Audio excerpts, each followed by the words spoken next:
You're listening to Robots Attack. Follow them on Twitter at RobotsAttackMe. Email them at robotsattackshow@gmail.com. Like them on Facebook. And check out the website at robotsattack.me. Alrighty, welcome back to Robots Attack here on KSU Santa Clara. We are now jumping into the watch party. If you're unfamiliar with that, we pick a show or movie. We haven't done movies yet, but you know it's an option at some point. And this week we are doing the third episode of Daredevil Season 2 that we have selected. We each week discuss an episode. We're just watching episode by episode each week, so you know, as to not know what's coming, and it allows you, the audience members, to watch it with us, discuss it with us. So, warning, we are going to spoiler the hell out of episode 3 because that's the whole point of this watch party. So if you haven't watched the third episode yet, I'm sorry, but you know, stick around. You can still jump on with us with the next episode and you know, be part of the discussion. So, indeed, episode 3 kind of, you know, gets us into how kind of the second one ends with, you know, the Punisher walking towards the camera, and then you see, you know, Foggy looking down at the blood down there, and like, whoa, what happened? And then we go to, I remember this part from the comics where Daredevil is chained to a pit chimney on top of a New Yorker roof. And this is where the Punisher and Daredevil finally get to chat with each other, have a little chat. Have a little heart-to-heart, as it were. Yeah. I love all of the little sayings that Punisher is constantly throwing at him, like calling him Red and referring to his suit as like Long John. Yeah. All of those little details are perfect for that character. Yeah, once it was like, while watching it, like once it was firmly established that this is actually Frank Castle, the Punisher, like it was like I was like, I thought he'd be bigger, like in terms of like broader. Okay. Because like in the comics, he's quite the imposing figure, but I think this guy cuts a pretty decent menace but more in terms of his characterization as opposed to his like sheer size, which I think Heck, I pee a little every time I see him. He has when he gives that like Punisher glare, you're just like, oh, I just feel a little chill go down my spine. Okay, guys, let's can we move the camera? Yeah, down my spine, not my pants. Yeah, not at all. Nope. Yeah, he's still menacing. Like, yes, he gives you that look when he turns it on. You're like, oh, okay. Yeah, this guy's definitely the Punisher. Yeah. Yeah. Well, it reminds me a lot of when he finally went when the actor went full evil in the Walking Dead series. It's a lot the same shift, and it is scary. Yeah. Unless maybe I missed it. But you missed it. I would say that this episode, at least for me, did not do a good job of supporting Daredevil's point of view. For me, like, because every time the Punisher was talking about stuff, I'm like, yeah, and like the Daredevil will bring up, that glimmer of hope in people. I'm like, okay, maybe give an example of someone. Nobody. And then they're like, oh, that one guy, and then it turns out he did something bad. It was that was the one thing I was like, wow. Again, just for me personally, I was like, they're really like, I'm getting Punisher's point of view a lot more than I'm getting like Daredevil's. Like Daredevil just kind of sounds more like whining a little bit, just like, come on, like, you know, like I get it, like, and it makes sense. It's not like I completely disagree with Daredevil. Just to me, it felt like if he had like an example from like previous season or something, where like, well, there was this guy and he turned like he was bad, but then he ended up doing like this. I'm like, see, that's sort of a good example for Daredevil to bring up, but he didn't have anyone, and so it was like, you're not doing a very good job of trying to convince the Punisher here. Like, but then I loved his line. The Punisher too was like, we don't pick the things that like help fix us. Mhm. That was That really was good. so good. I was like, oh man, while he's loading the gun, it was There- just like, And it was interesting too, like this, they actually picked a few lines that mirrored lines from other Marvel properties, almost word for word for chunks. Mhm. But they worked well in the scene, and Mhm. so I don't know if it was supposed to be like, "Hey, look what we did here," Mhm. or what. But it worked pretty well, and like I forget if it was Punisher or I guess it was Punisher. Basically starts talking like Rocket Raccoon for a second there. yeah. And another thing that Punisher threw out too, that again, sort Oh, of I'm like, sorry, it was Daredevil that did the Rocket Raccoon. Sorry. oh, okay. No, and it kind of went back to some of the previous episodes too, of like Foggy like trying to like Matt like just don't put the suit on anymore, don't do that, and Punisher, you know, like Daredevil's trying to say those same things, so like Punisher is like, just stop, you don't have to do it, and he's like, okay, could you stop? Could you take the suit off and just stop? I'm like, no, you can't. He totally had his number on that one. Yeah, and I think this is one of the things I like about this is like they have one of the most compelling reasons for the Punisher to exist in this universe. Like he has, you might argue with his moral compass, but he is following what he believes to be a moral compass, and that is a lot more than some of the other versions of Punisher have like kind of led on. It's like this is really cool. Yeah, I like that they're finally starting to investigate, or at least show where his lines are. Mm-hmm. Like when they had the entire scene where the guy came up to the roof and he's got a gun on him through the entire thing. I mean, obviously through that entire scene, you're thinking like, oh, crud, is this guy going to end up like splattered on the wall, or what's going to happen here? Mm-hmm. Even though he's obviously like, or best we can tell, a really good guy and everything, and somebody that the Punisher even seems to be fairly understanding of. Mm-hmm. But once that's all done, he outright says to Daredevil, like, "Oh, come on, that was all for you." Yeah. So part of the show. Clicking back the hammer like that was for you. yeah, exactly. So I sort of feel like he gave away too much there, but it is nice to know where his lines are starting to pop up too. Well, even the fact that he has them, he's like he understands there are innocents and he understands there are not innocents. Right. And which should be obvious just by the fact that he has Daredevil chained up, and even though he never directly answers him when he's asking, why am I chained up versus just dead, it's fairly obvious. Yeah.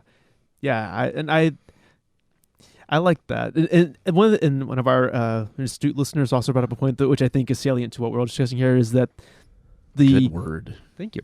The quality of Punisher's points is to put doubt into Daredevil. And I think you definitely hit on that. Like his Punisher's making some really hard and potentially harsh, but he's making what he says he's not 100% off base. He's on an extreme, but he has like a rationale that isn't yeah. Well, and it's interesting too, because it's kind of like they've done with a lot of these episodes. It's very much an argument that really big comic book fans have with each other about how things should be handled. Just because, I mean, the entire breakup of the team, best I understand, for why everything's kind of a giant mess right now with X-Men, is that at some point Xavier decided, there's some people out there that there's not really a good way to handle them other than to take them out. And so he starts using Wolverine to do that. And eventually starts using Wolverine with a team of people to do that.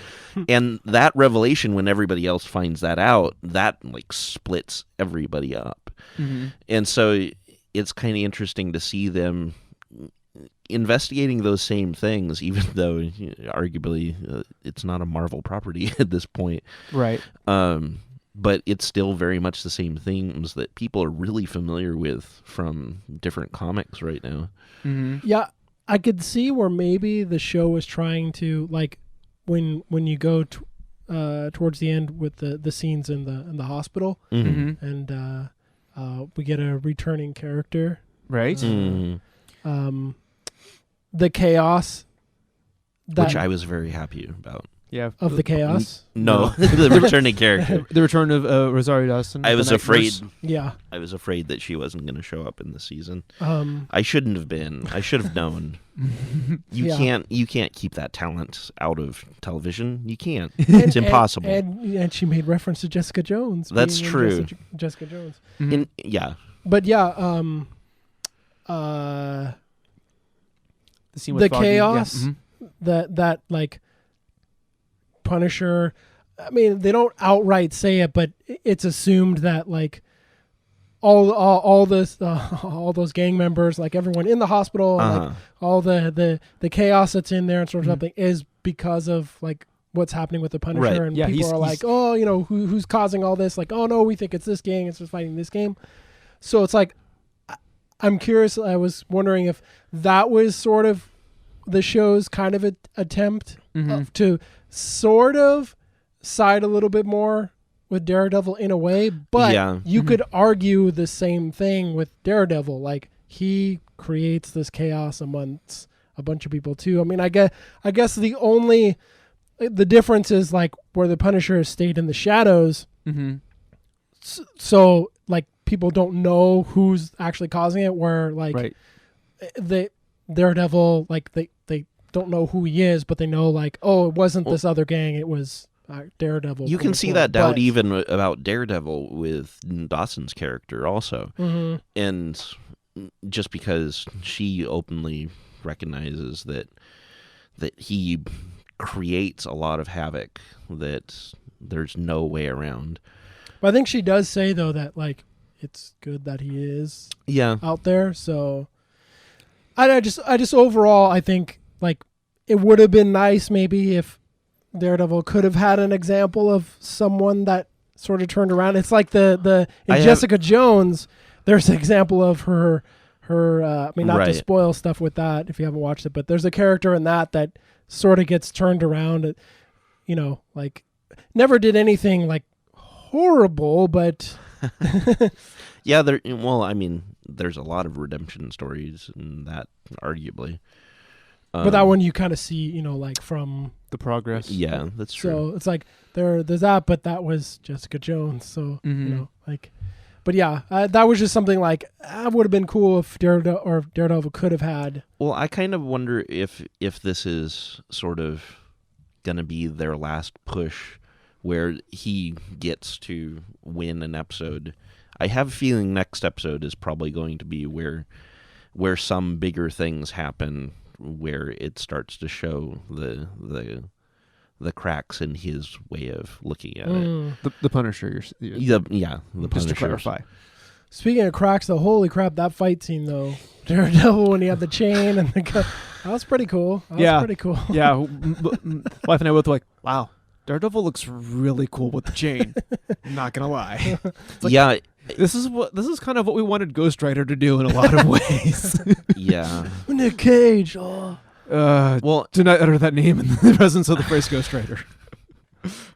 it makes me I mean, it feels to me like they're taking a lot of small steps to get Daredevil where we're used to seeing him in the comic books. I mean, he's got the little sticks right now, Mm-hmm. and now you have the episode with the chains. I feel like it's just a matter of time before.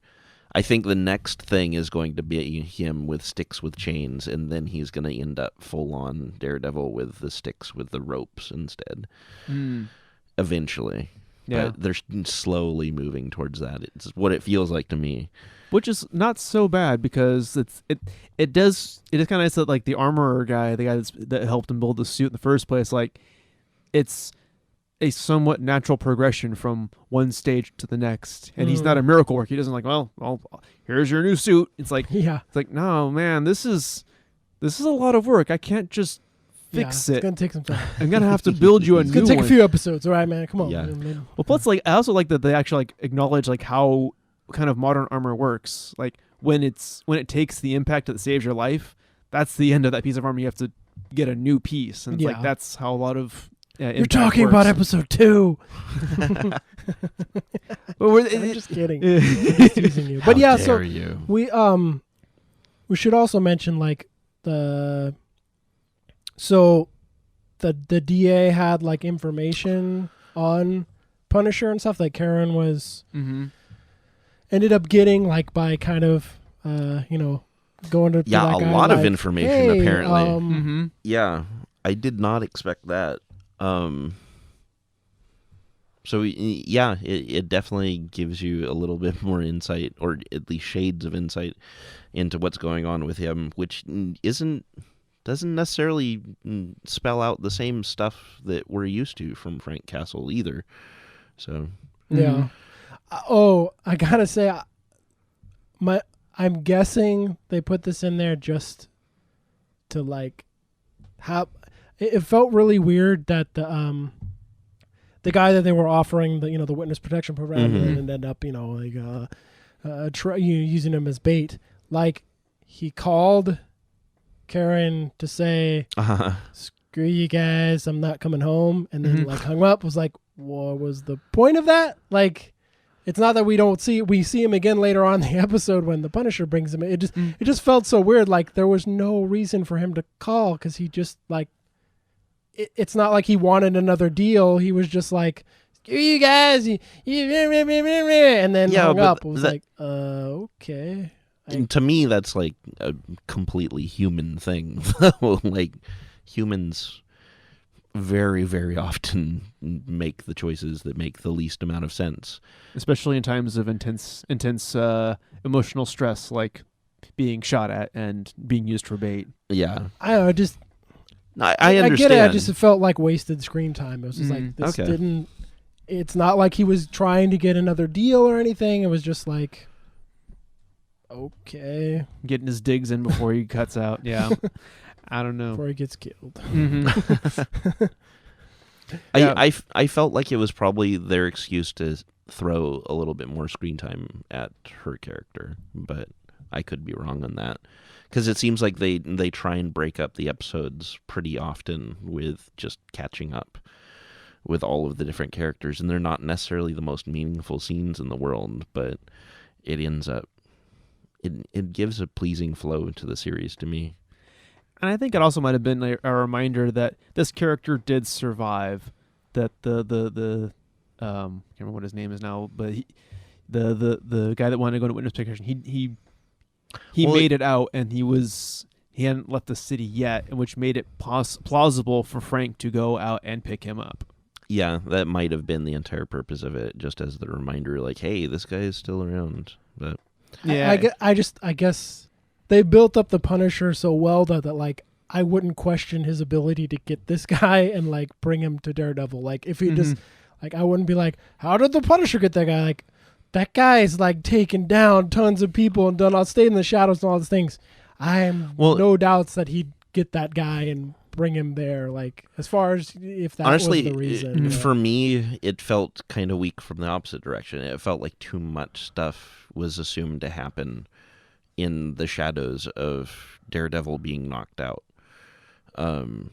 Like like you said, it doesn't sound beyond the pale that the Punisher was able to catch up with that guy. But considering all of the stuff that was happening in that scene where all hell breaks loose, and that he was already preoccupied with Daredevil and chaining him up and all of that stuff, it did seem a little bit, I don't know. I had the question in my mind, like, wait, how did he manage to catch him? When did he have the time to do this? Because it's supposedly later that same night. It's not like a day later or anything. So the like phone that. call established that for you? Well, no, not necessarily. Okay, that seemed like that's what the argument was about for an example of possibly for the phone call. Just if the phone call did that for you, then okay. But if it didn't, then that was my whole thing. Was just like, to me, that phone call felt like wasted screen time. But yeah, you're right. yeah, I could. Yeah, That's just my opinion. No, I hate it. Yeah. I don't know why, but Flip I over tables. do.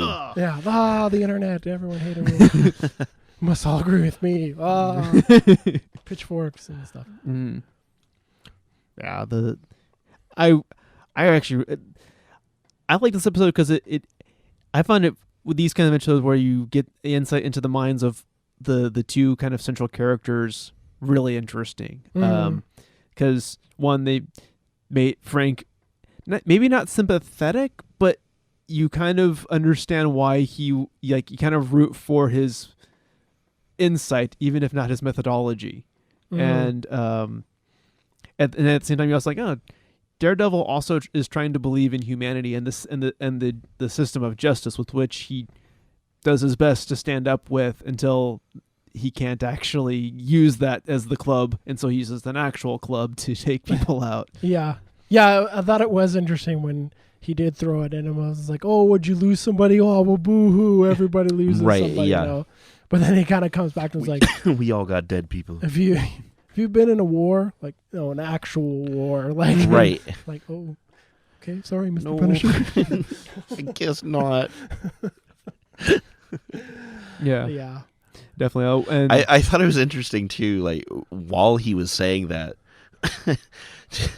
he's literally like loading up and polishing like the most destructive stuff that he possibly can have his hands on. Yeah. He's got like entire chains of grenades for some sort of fully automatic grenade launcher, which I'm really interested to see if he really has that piece of hardware or if he just has the chains that he's going to use the individual shots from. Because, yeah, if he has that, there's going to be way more damage in future episodes. Well, it looked like, to me, it was like a belt when he put the grenades into it. And he was, Oh, okay. Yeah. I think it was a belt too, but either way, it was someone gearing up for a whole lot of destruction. Yeah.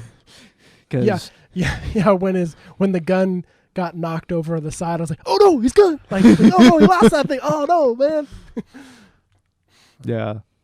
That was a really good episode. And listener chiming in again, saying that the fact that Daredevil's points aren't always super supported is in some ways a good thing, because it makes all of the other actions that either of them take not 100% clear cut.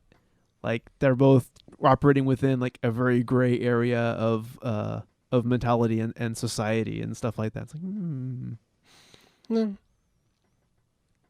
I don't agree with you, listener. But no, I said it already. If I just wish he had an example then, because yes, they both are skirting the laws of. Yeah. But yeah, but still, really good episode. Really, I even like the one. What was it? See, was it? Was it? I can't remember if it was this It one wasn't. where he goes where he talks to the guy in the pawn shop. no, No. That was last. episode. Okay, never mind. I'll leave that one aside. I had to catch up a little bit, so some of them. But that was a good episode too. Just No, you were supposed to skip that episode. Just Yeah, go yeah, directly. you're not allowed to watch episode 2 if you weren't able to watch it that week. Like, fragmented. I don't know what happened. Right. It's your own fault for visiting paradise. Yeah, that's true. That's what you get. now. Well, anything else? I really enjoyed.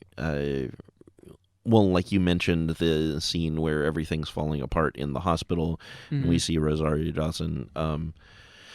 Again, Foggy ends up being kind of the savior out of the blue, and he executes the entire thing so flawlessly, just literally proving the entire point to the people beyond the shadow of a doubt in their mind. Like, oh yeah, we are being dumb. Yeah.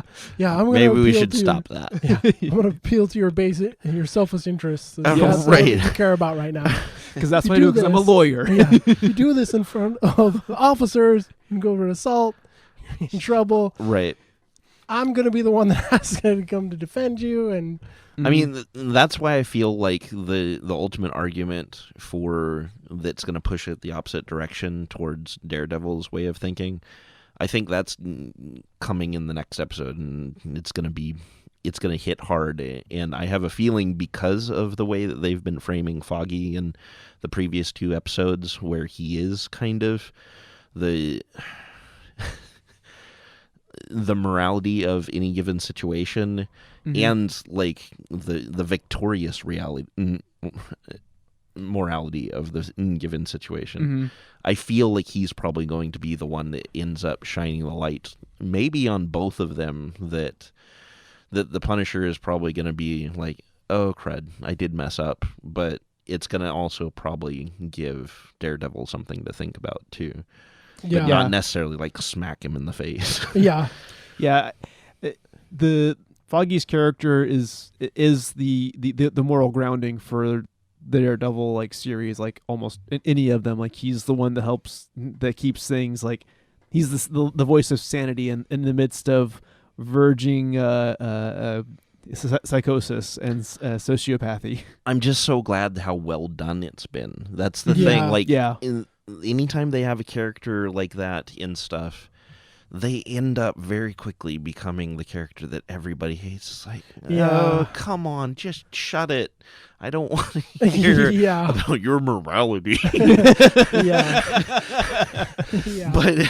But he flawlessly, he hits you like straight in the gut. Like, oh yeah, okay, yeah, that's a really good reason to not do the bad thing. Well, yeah, and it's cool because he's kind of coming from the side of the law, Right.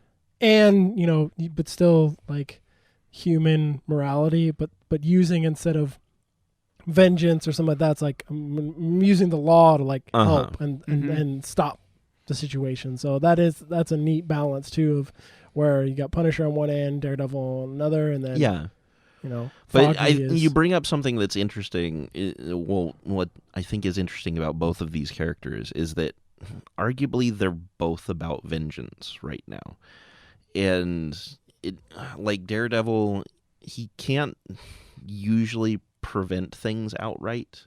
It seems like he's usually like the Avengers, kind of. He's the person to come up and pick up the pieces afterwards. So he is vengeance, effectively. And so He would between say the two of justice, the but yeah, right, but between the two of them, they're just different levels of vengeance to me. Whereas the law is meant to not deal with that. Yeah, that's also where the Punisher becomes interesting, because his whole like deal is that he's bringing punishment to those that feel that he feels have been unpunished by the law and by the system. Is he the law? Yeah. No, that's Judge Dredd. Oh, all right. That has popped up in my mind quite a few times watching this too. Yeah, he's definitely a Stallone version of that character to me instead of a Carl Urban version. But that's just me. Carl Urban felt like oddly measured in all of his responses. Yeah. Yeah, good dialogue, well shot, well executed. Good job, Netflix. No. Yeah. I look forward to our discussion of episode 4. Yes, And again, it's not too late to participate, just like our friend, listeners. and our listeners. Yes, you too can be a part of it. These comments came in through Twitter, which is at twitter.com/robotsattackme. If you are of the Facebook persuasion, you can leave comments there or post to us with whatever at facebook.com/robotsattackshow. Please participate. It makes the show even better when you do. Don't forget our email. Our email too, which is at Old school. yeah, robotsattackshow@gmail.com. And if you like the Instagrams, we even got Instagram. Yep. Which is Robots Attack Show at Send Robots us- Attack. Okay, Send us all of your robot pictures. Yes. that would be kind of rad.